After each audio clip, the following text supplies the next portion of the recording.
Hello mga ka-explanation, bienvenidos a mi podcast. Mi nombre es Del Castillo para mi podcast 003. Hola, ¿cómo estás? Pag-usapan natin ngayon ang mga mainit-init na kaganapan sa ating social media. But before that, let's talk about politics.com.ph. Na-feature po ako doon sa political weblog at website na yan. So that's our first topic. Second topic is that we will talk about the status of social media political discourse sa Pilipinas. Ikatlo, I'm going to give my honest opinion about SAS Orgando Sasot. Ikaapat, I'm going to give you a share of my progression and dynamics and awakening as a political neuron. And subtopic dyan is paano ako nagising sa false dichotomy. And on how I develop my geopolitical arguments, especially sa South China Sea issue. Lastly, my honest opinion about Theatan. Now let's proceed to our first topic, where I got featured on a website called politico.com.ph. So my opinion was published and was given a highlight. Let's check this one. Meron tayong bagong story. So, yung opinion ko guys was picked up by politico.com.ph. Isa ito sa mga pinakasikat na politics blog and website sa Pilipinas. In fact, ito yata nangunguna sa political blogging niche na web-based, no? So, we have this headline, sabi dito, pera-pera lang, kakamping celebs perform at Sandro Marcos concert in Ilocos. So, the writer of this article was, wala nakalagay, no? But, it's politico.com. I was quoted and my opinion was, was featured. So, in politics, there are no permanent friends or any permanent interests, especially if the price is right. So that seems to be what director Daryl Yop and ex-user Eds Del Castillo are implying after several celebrities like Pokwang and Kayla hurled back the failed presidential bid of former Vice President Leni Robredo, performed during the concert hosted by presidential son and Ilocos Norte 1st District Representative Sandro Marcos in his province. Now, of course, si Daryl Yap na-feature siya dito. And then, ako din, na-feature din ako dito. So, sabi dito, Del Castillo agreed, arguing that celebrities can easily change their endorsements. So, what do you expect sa mga artista na biglang nag-iiba ang ihip ng hangin? These kinds of celebrities are paid to act and advertise. Kung nasaan ang opportunity to earn, andun din sila, Del Castillo tweeted. I speculate na ang ibang Lenilas election ay pawang aktingan lang din mga yon para sa kabuhayan nila. Intindihin na natin direct, nagtatrabaho lang mga yan. He added. So ayan.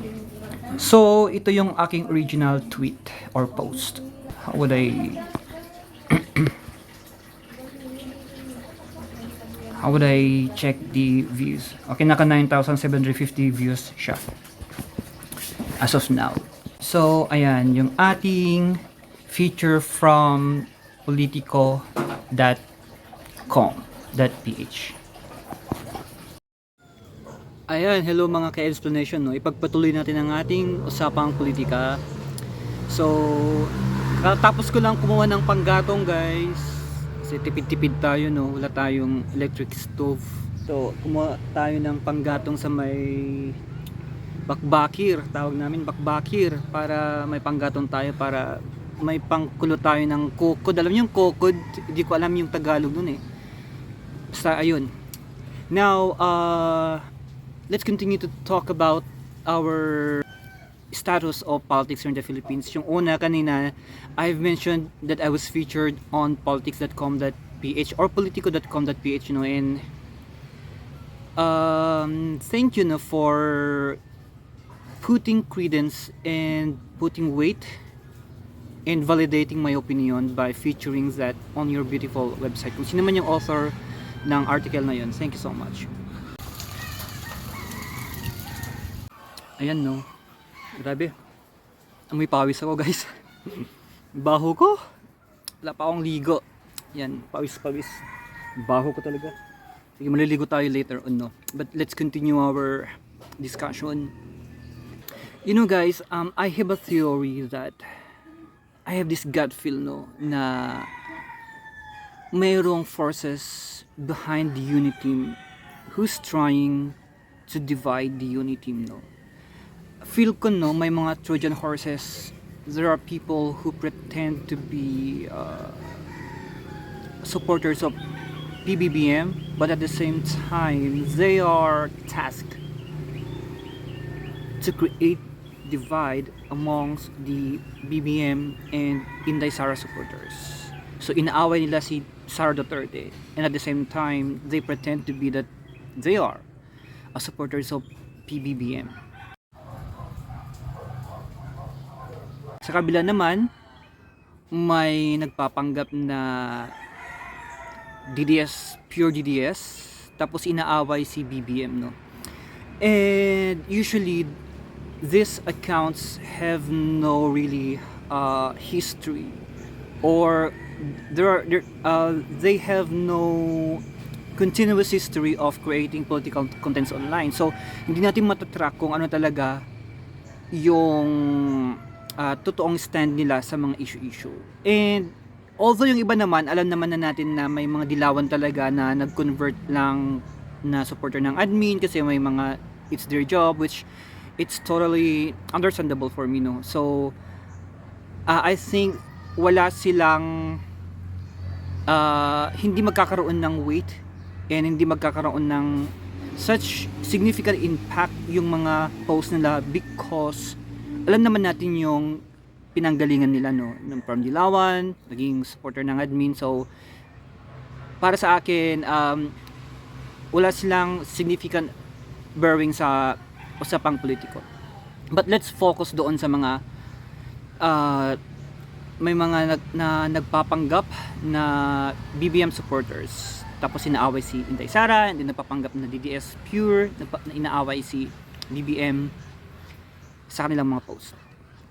I think we should be vigilant, no? We should be vigilant para for the sake of a fruitful and meaningful political discussion sa ating country, because lahat naman tayo at the end of the day gusto natin mapaganda ang Pilipinas, no? I mean, the Dilawans, the Pink Lawans, the DDS, the BBM supporters, the presence of loyalists, you know, it is a manifestation that our democracy is thriving, no. So it's thriving because we have multiple perspectives and point of views, you know. So hindi problema yung pagkakaiba natin ng opinion, no. The problem is yung mga politiko, no, na gumagamit sa voices ng mga tao para pag-away-awayin ang mga kalaban nila sa politiko for personal interests. And aminin naman natin, no, lahat naman ng political sides or mga groups na may kanya-kanyang opinion at pinaglalaban, may mga rabid talaga sila, no. And para sa akin, hindi sa akin problema yung pagiging rabid minsan, no. If meron naman silang sinasabing mga pinaglalaban na opinion at meron namang substansyong mga sinasabi nilang mga policy positions nila, no. I mean, yung pagiging rabid minsan is bahagi yan ng bardagulan natin, ng dynamics. Even in our real lives, no, there are times where we were triggered or we become rabid because it's part of our emotional responses, you know. It's pretty normal.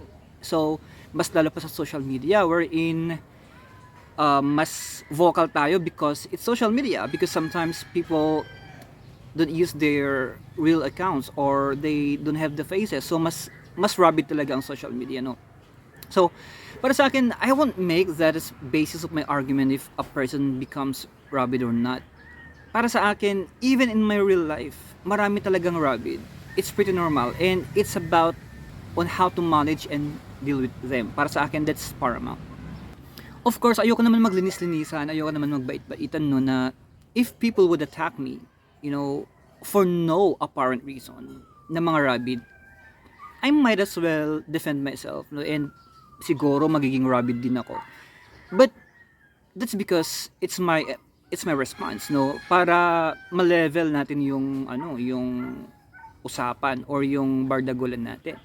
So depende, kanya-kanyang technique yan, kung magre-respond ka or magbabardagul back ka or you will employ another technique, Ako rin naman, I'm susceptible to it, no? So, ayoko naman maglisin-lisa, may pagkarabi din ako minsan. So, I mean, I'm saying na lahat naman tayo, no? Ang problema lang sa akin, if ikaw yung naunang naging rabid, tapos wala kang argumento, and then, nag-respond sila sa inyo, tapos ikaw magpapa-victim. Yan ang, para sa akin, toxic na rabid, no? Ikaw ang nagsimula ng away, nag-attack ka ng personalities, tapos yung binalikan ka, ikaw na yung nagpapa-victim. Toxic yun, no? Rabbit talaga yun, na no apparent reason.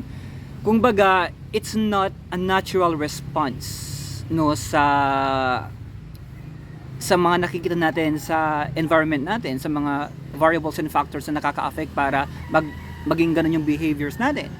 But parang kapag nagiging habitual na siya, na ikaw mag-i-start tapos magpapa-victim, ano na yun?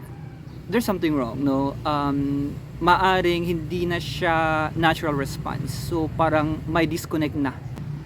Especially, if meron kang profile and then you are using that to attack people, and wala namang argumento. Okay lang naman yung sabi ko nga, okay lang yung magpakarabid ka. 50% rabid, 50% may argumento. Pero yung parang more than 50% attack ng mga personalities without arguments, ano yan, mag-isip-isip ka na, no? I mean, to those mga ordinary netizens, there must be something wrong with that. Now, I would like to give an honest opinion, no, kay Sas at saka Thea. Sas, if ever you are watching this one, this is my honest opinion. My opinion may not matter to you because you are such a celebrity blogger, you are so popular. You have this clear, huge influence and tractions in your opinions. But if ever you would consider this little opinion of mine, it would be an honor, no? Of course, Thea, we've been friends virtually, and I've seen you before through virtual meetups na nakita na kita, nakausap na kita. And this is also my honest opinion, no, sa discourse natin sa kung ano yung mga nangyayari ngayon dito sa bardagulan ninyo ni Sas. Of course, ayoko sanang makisawsaw sa mga ganitong issue. Very moderate lang ako dito. Hindi ako gumagawa ng sobrang strong opinions taking Sas or Thea. Because in the past and even now, may mga points naman talaga sila that I agree with, no. So parang sa akin, it's pretty unfair naman na na yung isa ay bardagulin ko for the other one, because dalawa naman yung mga yan, may mga argumento naman sila na nag-agree ako with both of them, and Thea, we've started as we were rallying for a better position and better arguments para doon sa Marcos Magnanakaw Challenge, and we're in our goal was to really make the conversation more maybe intellectual, no, and more nuance, no, para malaman natin yung mga Marcos Magnanakaw cases or challenge na mga ganyan, no. Lagyan natin ng context, no, kung saan nanakaw, anong ninakaw. So, we were discussing it before. I was really active with Thea, and during that time, Team Thea ako during those times before the election, when we were discussing those SC cases, Supreme Court cases. I presented my arguments in Thea, and Thea picked it up, But I don't really mind, and yeah, totoo naman talaga na may mga opinion naman ako doon na pinost ni Thea na galing sa akin, no? And I really don't mind. I don't mind, because that time my purpose is saan kaya yung platform na pwede kong ibigay yung mga opinion ko para mas malaki yung boses. And at that time, Thea was very viral. So sabi ko, wow, ang galing naman ng babaeng to, ang ganda naman ng mga argumento niya. So parang na-align siya sa mga argumento ko na feeling ko kasi mali noon. That's why I was not vocal about it. Baka kasi mali and ako pa yung mapahiya, no? But when I read Thea's argument doon sa mga Marcos Matanako challenge, sa mga SC Wealth cases, magka-align kami. Sabi ko, parang na-validate ako, no, na parang may kapareho pala ako. Yan, no. So, of course, hindi lang naman si Thea ang may ganyan, no. May mga ibang vloggers din ako na nakita na may ganong opinion, no. Although hindi kami totally magkakapareho ng opinion, but iisa ang trajectory ng mga argumento namin sa case na yan. Of course, si Joey Cruz, si Madam Joey doon sa TikTok, isang TikTok star, political content creator sa TikTok. So, ganon din yung mga position nila. It's just that may kanya-kanya kaming nuance, and if magsama-sama yung mga yan, magiging mas malakas yung namin, yung boses namin. So ako naman, I'm just a speck of a dust. I mean, irrelevant. But kung sino man yung nag-pick up ng aking opinions and na-share ko at nabigyan siya ng traction, not necessarily the credit, no, yung position na yun, that would be very happy. And Thea was really instrumental, no, para at least yung mga maliliit na opinion ko ay mapakinggan ng mga tao. So I'm thankful, no, to Thea, kasi that time naman talaga we are team Thea kami, no, team Thea ako. I mean, I was really willing to defend yung mga argumento namin, no. And normally hindi naman ako ganun ka grabe makipagdragolan, although may mga political posts ako before, but not really that strong.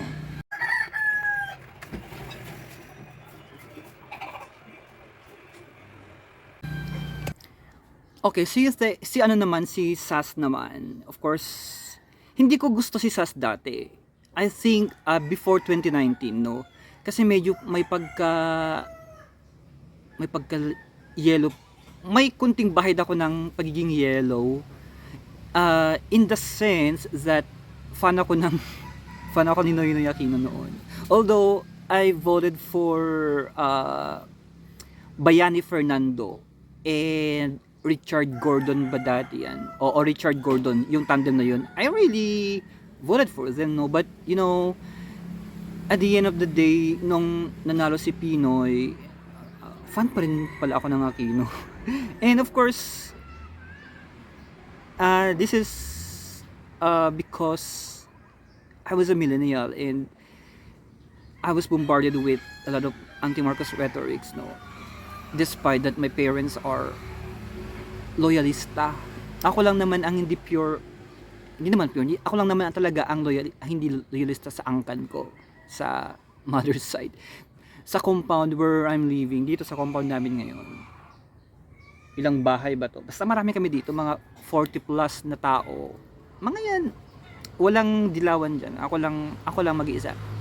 It's because I was really, I'm passionate sa politics before. Kasi yung awakening ko sa politics sa college, I became an activist as early as 16 years old. I was a campus journalist and I was a political activist, fighting for student rights, ganyan. But of course, I crossed the line. And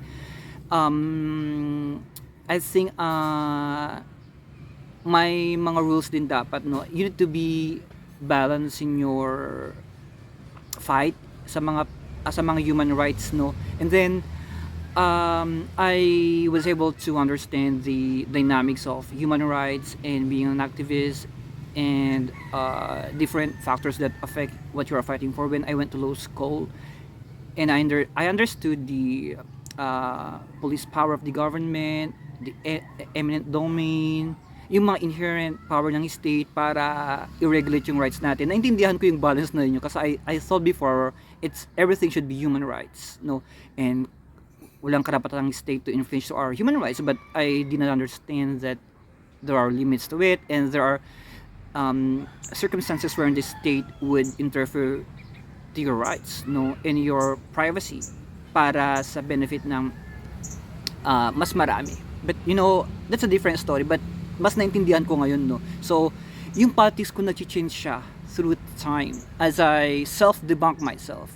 dinedebunk ko din yung mga sarili ko. And now we have this Sas. Sabi ko balik tayo kay Sas no, and I really hated Sas before. I think feel ko nayayabangan ako sa kanya dati. Nayayabangan kasi ako dati because para sa akin, feel ko marginalized din ako. You know, I also came from the same blogging community, but hindi kasi siya political blog, no. I'm from the travel and lifestyle travel blogging community. And then, you know, maliit naman yung followers ko, no. Hindi naman ako sikat, no. But you know, parang I felt that with that kind of inaapi mindset na parang inaapi mindset yung ano ko, yung iniisip ko na maliit lang ako na content creator, maliit ako na vlogger, parang namamarginalize kami, parang yabang-yabang naman to ni Sas to call herself na major vlogger, may minor vlogger, yung mga ganyan-ganyan, parang nayayabangan ako. And of course, that time I was also surrounded by, you know, people with same mindset and very critical to the government, and yes, totoo na influence din ako sa mga opinion nila, and sometimes there's peer pressure because the whole community is doing it. Parang feel ko kapag iba yung opinion mo, iba yung stand mo sa isang issue, outcast ka na, parang enabler ka. So alam mo yung mga ganong, doon nag-start yung mga yung mga pang-blackmail sa iyo, emotional blackmail, yung gaslighting, na yung false dichotomy na parang if you are not with us, you are against us, ganon, doon nag-start. So parang being a Libra, you know, this is an stereotype siguro, and I don't know, but I think I'm really a balanced person. I'm a Libra. But siguro regardless kung Libra ako or not, yung brain ko naka-aware na for being balanced, no, sa mga issue. Hindi naman 100%, no, but usually that's how I operate.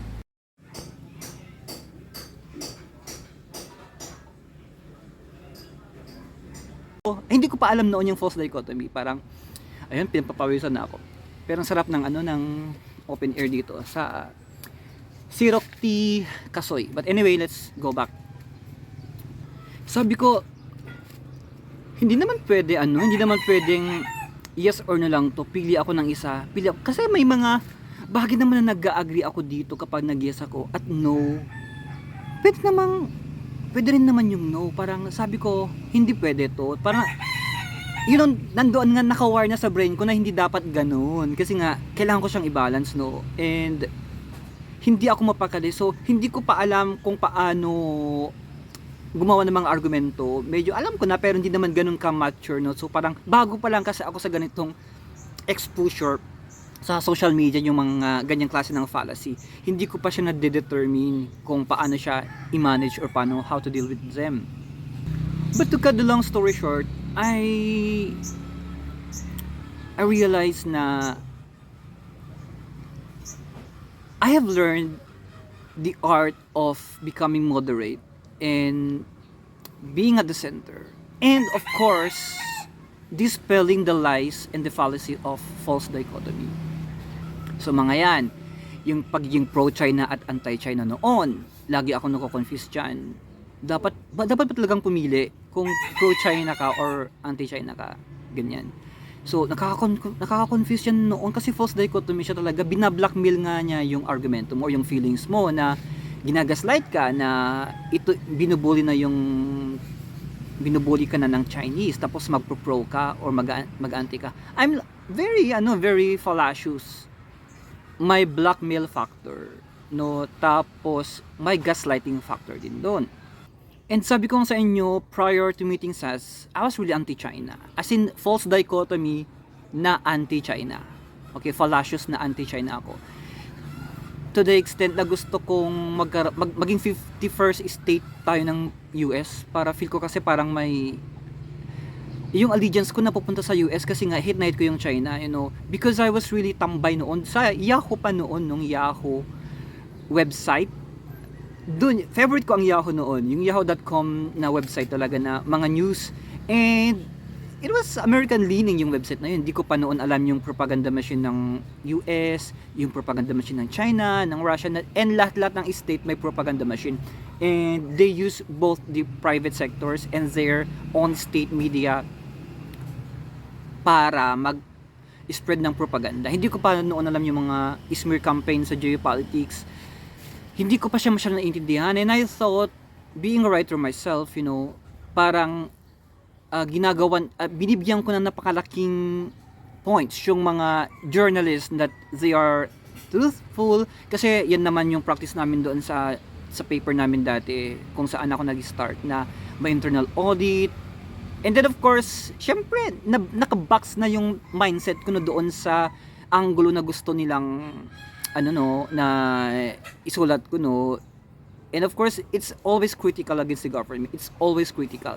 Yan yung brand of journalism where I was groomed. Kumbaga may nangyari ding political grooming using campus journalism. So sabi ko itong SAS, ang yabang naman to, sabi ko niya. But of course, I tried to open my eyes, no. And binasa ko yung mga yung mga policy positions niya with an open mind. And hindi naman siya nagbabardagol, no? Hindi naman maganda naman yung pagkasulat niya. Pero bakit totoo, sabi ko. Oo nga, no? Para may mga aha moment ako, because SAS, she was able to deliver her message in a way that the layman would understand, ordinary people would understand. No, parang she is an effective communicator in terms of writing. Naiintindihan mo siya for a complex concept like geopolitics and international relations. Napapasimplify niya para maintindihan ng ordinaryong Filipino. But of course, hindi naman siya naging basis ko, no. And then until such time na I realized na-curious ako, meron bang mga iba pang mga policy positions yung mga iba't ibang content creators, ganyan. So I was able to read yung mga opinion ng iba't ibang content creators na nauso na ang YouTube, and then I was subscribing to pro-American sentiments. May mga Americans din mismo na gumagawa ng anti-China sentiments.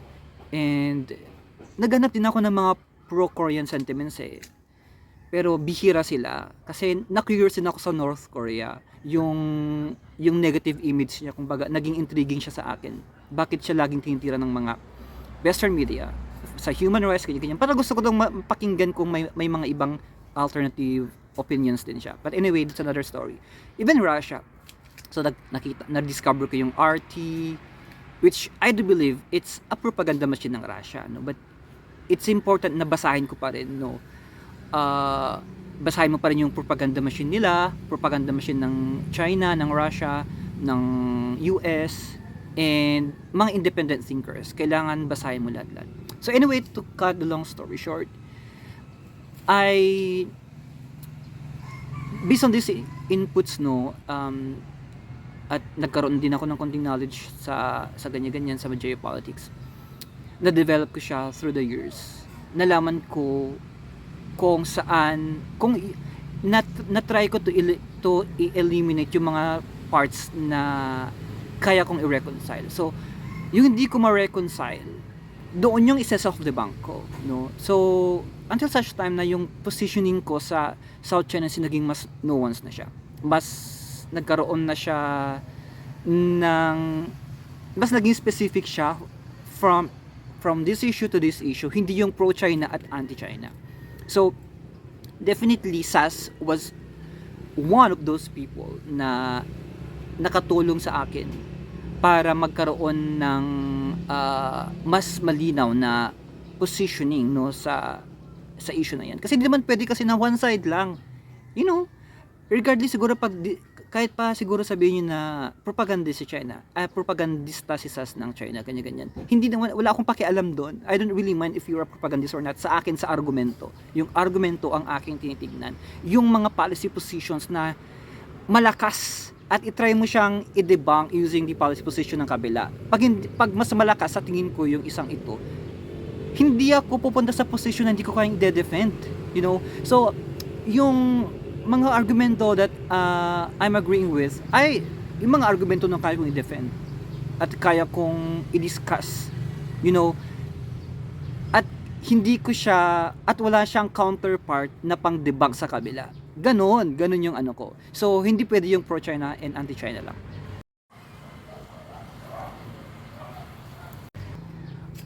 Siguro, ang nakikita ko lang na problema kay SAS, nothing against you SAS, which is alam ko naman talaga, balahura ka naman kasi talaga.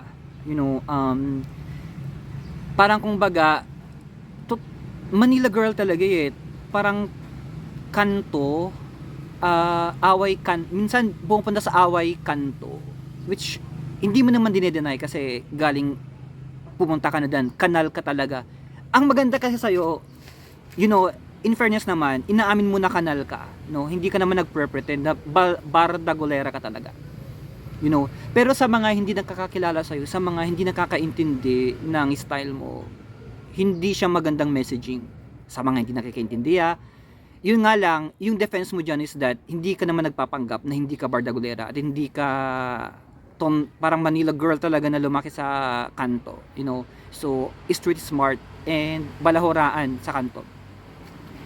Yun lang siguro hindi nakakaalam sa'yo na madaling ma-offend sa ganyan. Hindi siya nagiging effective. For example, yung mga loyal supporters talaga ni BBM na hindi sila sanay sa mga ganyang kasi lumaki sila sa gated villages, lumaki sila sa mga privileged lives, you know. Kasi marami namang mga ganyang mga loyalista ng mga mayayaman, mga woke, may hindi naman woke, may, you know, mahinang nila lang, gano'n na lang, hindi nila kaya yung mga ganyang bardagolan. Hindi nila ma-appreciate yung messaging mo because in the first place, gumawa ka na ng barrier para yung barrier na yun nabablock siya. Yung pagiging offensive para yung message mo ma-deliver sa kanila. So in that way, hindi na nila papakinggan kasi nga in the first place defensive na yung dating para sa kanila. I-defend na nila yung position nila kasi parang nababalahura sila.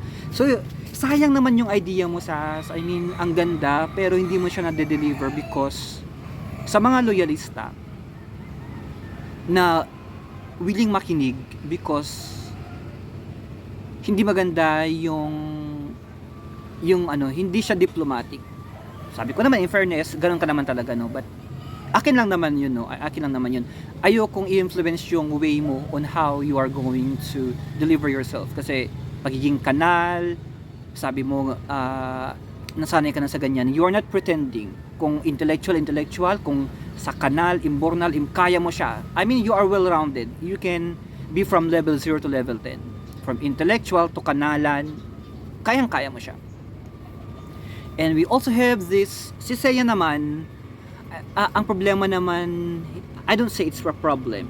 It's, feel ko, opportunities for improvement is that you have, Seiya has a big platform na din, no? Sa mga loyalista, maraming naghumahanga sa kanyang prowess in writing, in delivering her opinions, and ang problema kasi kay Seiya is that she made a pretext that ayaw niya maging rabid, ayaw niyang toxic yung political discussion sa Pilipinas. I mean, nag-set talaga si Seiya ng pretext na she is this one that classy, hindi nakikipag-away, hindi na personal.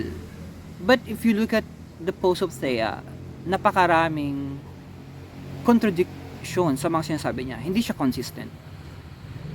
And sa mga hindi nagdi-disagree sa mga nagdi-disagree sa mga opinion ni Seiya, makikita nila yung disconnect, no?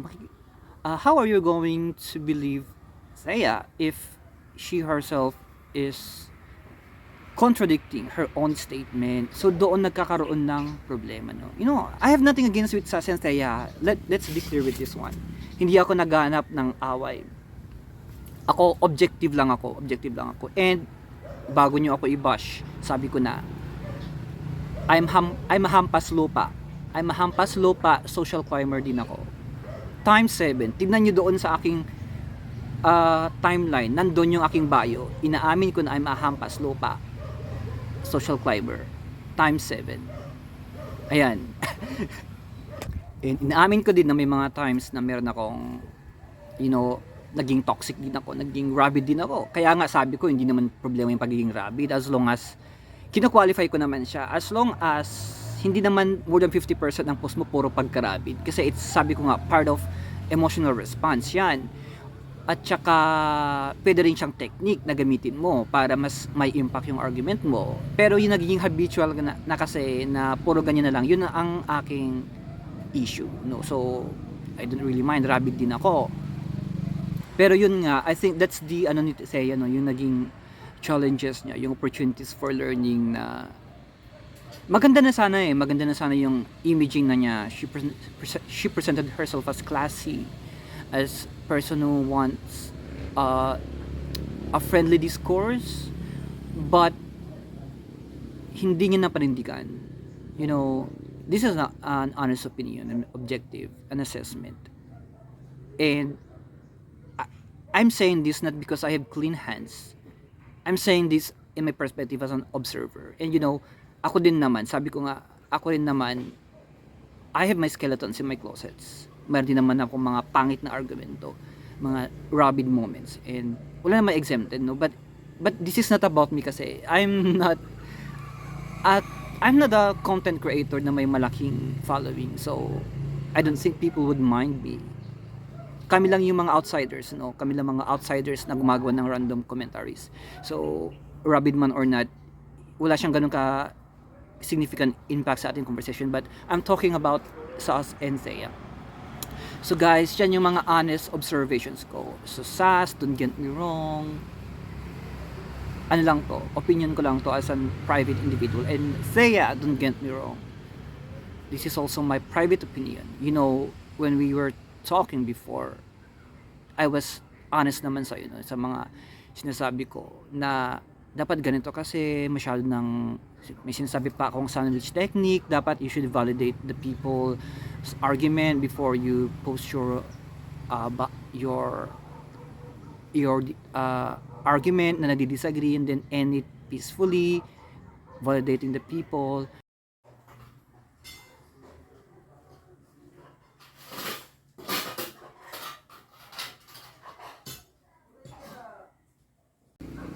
And sa Sas naman, wala akong direct contact sa kanya. I don't think Sas also knows me. Na maybe nakita niya na ako, but I don't think Sas knows me. But I believe doon sa isang live ni Madam Joey, nakigulo din ako dati doon, but we were talking about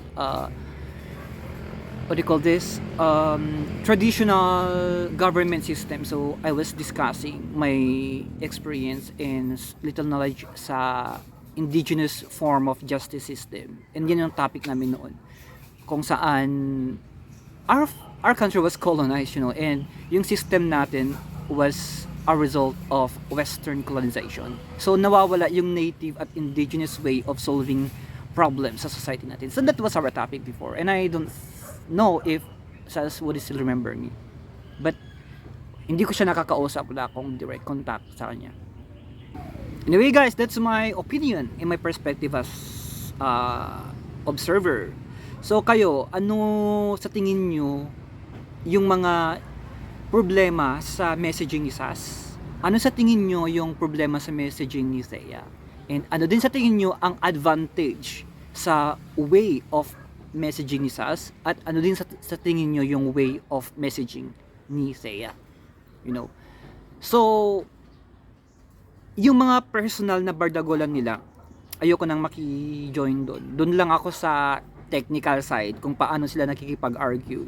So yung mga personal na kalkalan nila ng baho, bahagi na yan, no, ng trajectory na pinili nila. They should be both ready.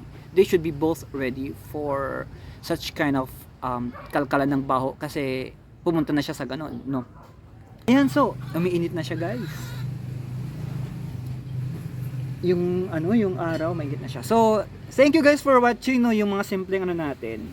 Yung mga simpleng discussion natin na casual. Yung sabi ko nga sa iyo, mga sampas local levels lang tayo. Naman pakinggan yung mga argumento ko gaya ng politico.com. Salamat politico.com, no, for validating my opinion, for giving the credence and anong term doon, recognizing the weight and substance of my opinion. So kahit siguro ang paslo pa tayo na walang electric stove, na panggatong lang ang ginagamit natin, so may naniniwala sa ating opinion regardless sa aking economic status at social status ko bilang isang hampas lupa. By the way, guys, I'm also building my own website. That's www.edsplanation.com. I hope you could pay a visit. And practically, that website was done to support the PBBM admin. No? Ako naman, I can be critical, but I can also be supportive. So, ang maganda kasi sa akin, policy-based yung support ko. So, yung website na yan, mga policies and magagandang news na nangyari kay BBM. So, kung kailangan naman nating i-validate yung magagandang policies and achievement ng ating president ngayon, gagawin natin yan. And yan ko nilalagay sa website na yan. But also, if you want me being critical, you could browse my timeline sa Twitter and sa mga ibang platforms. So, ayan. So, thank you so much, guys, for watching. See you next time. This is Eds for Edsplanation. Bye-bye.